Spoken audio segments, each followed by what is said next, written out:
Fala pessoal do canal É o Time do Povo, este é mais um Papo Reto com a Fiel, eu sou o Marco Belo e vamos falar a partir de agora sobre Esporte Clube Corinthians Paulista no esquenta para o jogão de amanhã, pela Libertadores da América. Jogão por causa do Corinthians, né? Porque o adversário é uma equipe semi-amadora da Venezuela, Universidade Central, e o Corinthians passou uma vergonha danada na partida de ida, empatando por 1-1 com esse time que tem jogadores visivelmente acima do peso, um atacante que tem 16 anos de idade, parece que tem 14, enfim.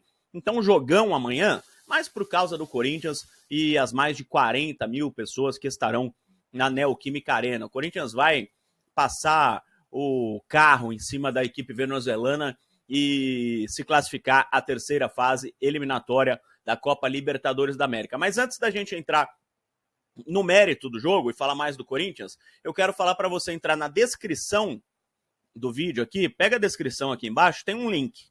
No link tem o fórum e o bolão do canal É o Time do Povo.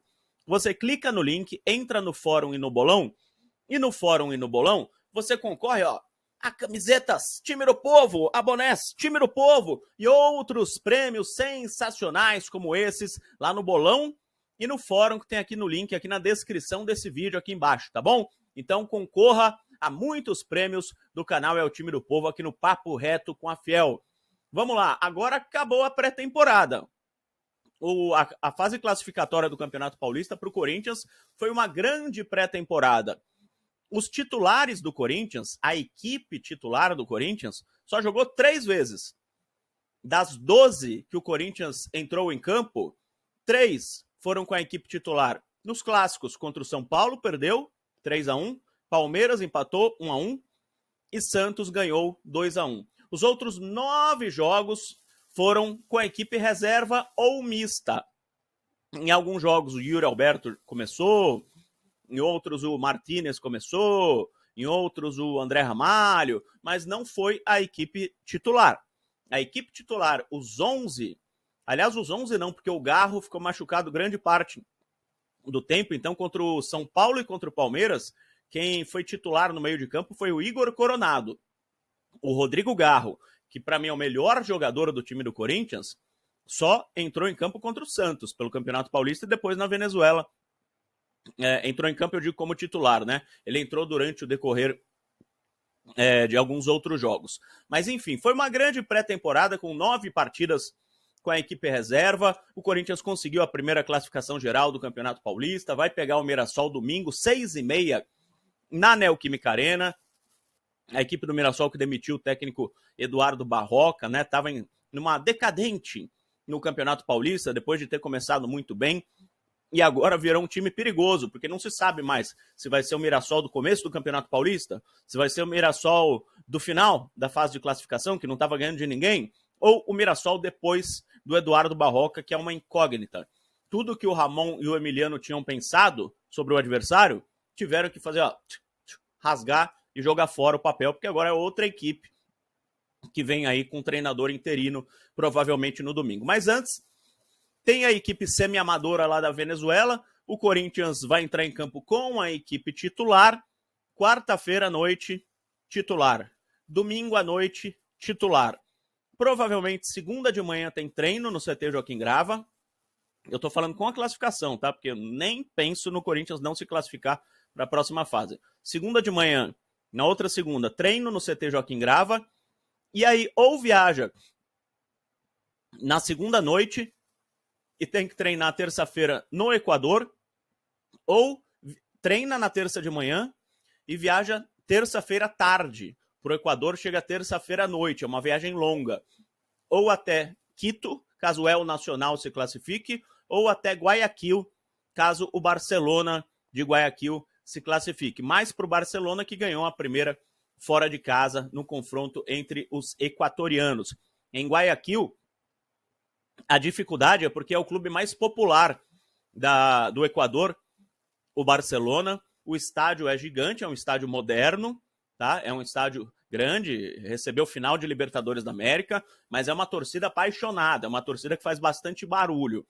O El Nacional é um time menor, mas a dificuldade é porque em Quito tem altitude, em Guayaquil não tem. Então, se for o El Nacional o adversário, altitude. Se for o Barcelona o adversário, mais a torcida adversária, né? A popularidade da equipe, o tamanho, a camisa da equipe que é maior do que do El Nacional. E hoje à tarde, o Angileri, lateral Fabrício Angileri, argentino, a gente já falou bastante dele aqui no Papo Reto com a Fiel. Ele chegou a São Paulo ontem pela manhã, fez exames ontem à tarde em uma clínica particular na cidade de São Paulo. Hoje pela manhã fez outra bateria de exames e vai assinar com o Corinthians até dezembro deste ano. É uma aposta do Ramon Dias e do Emiliano Dias. O executivo Fabinho Soldado do Corinthians falou, né, sobre o interesse corintiano a respeito do lateral e deixou bem claro, interessa ao Corinthians por um pedido do Ramon Dias e do Emiliano Dias, os dois técnicos do Corinthians que têm passagem pelo River Plate. O Angileri tem passagem pelo River Plate, estava no Getafe da Espanha, então ele não jogou bem no Getafe, aliás, praticamente não jogou no Getafe, mas foi muito bem no River Plate. O Emiliano e o Ramon convenceram a diretoria corintiana a apostar no jogador de 30 anos de idade, dizendo que vão conseguir com que ele volte a ser aquele lateral esquerdo do River Plate. Ele não vem para brigar por posição, ele vem para ser titular da equipe. O Angileri, voltando a jogar, ele não está lesionado, ele não estava jogando lá na Espanha por escolha do treinador, ele não está lesionado, machucado, nada. Então o que ele precisa é de ritmo de jogo, que o último jogo dele foi em maio do ano passado. Então ele, conquistando esse ritmo de jogo, vai ser titular da equipe. E o Fabinho Soldado, na entrevista que ele deu ontem na Federação Paulista de Futebol, deixou muito claro, Palácios vai rodar. E o Bidu, se não quiser renovar, vai rodar também. Então vão ficar o Angileri e o Hugo. A não ser que o Bidu queira renovar o contrato, acerte a renovação de contrato, o contrato dele vai até dezembro, agora de 2025, no final do ano.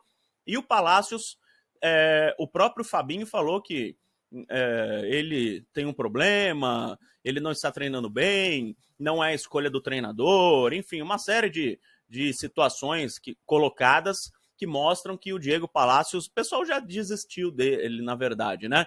Eu até conversei com uma pessoa do Corinthians que acompanha os treinamentos e perguntei, mas ele tá machucado? Ele cometeu algum ato de indisciplina? Ele fez alguma coisa? Não, ele treina mal. É técnica a escolha. A escolha é técnica. Ele está jogando mal no treino. O que eu posso fazer, né? A imprensa não acompanha mais o treino, eu confio nessa pessoa que me disse que o Palácios está treinando mal. Apesar de ser jogador de Copa do Mundo, da seleção do Equador, ele, depois da cirurgia, infelizmente, parece que não conseguiu recuperar o futebol. E o Corinthians vai esperar, né? Para fazer com o Palácios ou emprestar, para ver o que pode fazer com o jogador com a chegada do Angileri, porque ficam com 4 laterais esquerdos, né? E como eu disse, o Bidu tem contrato até o final do ano, não está rolando a renovação de contrato, ele está pedindo uma coisa, o Corinthians quer dar outra, e o Palácios, o pessoal desistiu. Aí o Hugo fica feliz da vida, com um contrato longo, vai ser o reserva imediato caso o Angileri chegue e jogue futebol. Se não, se o Angileri não jogar, o Hugo será titular do Corinthians no restante da temporada. É o que tem para hoje. Beleza, pessoal? Então amanhã eu volto aqui no Papo Reto com a Fiel para falar mais sobre o jogo do Corinthians contra a Universidade Central da Venezuela. Vai ser um 5-0 para o Corinthians, mais ou menos, mas amanhã eu falo mais sobre isso. Um abraço a todos, ó. Aqui, ó. Prêmios aqui na descrição, tá bom? Vai, Corinthians!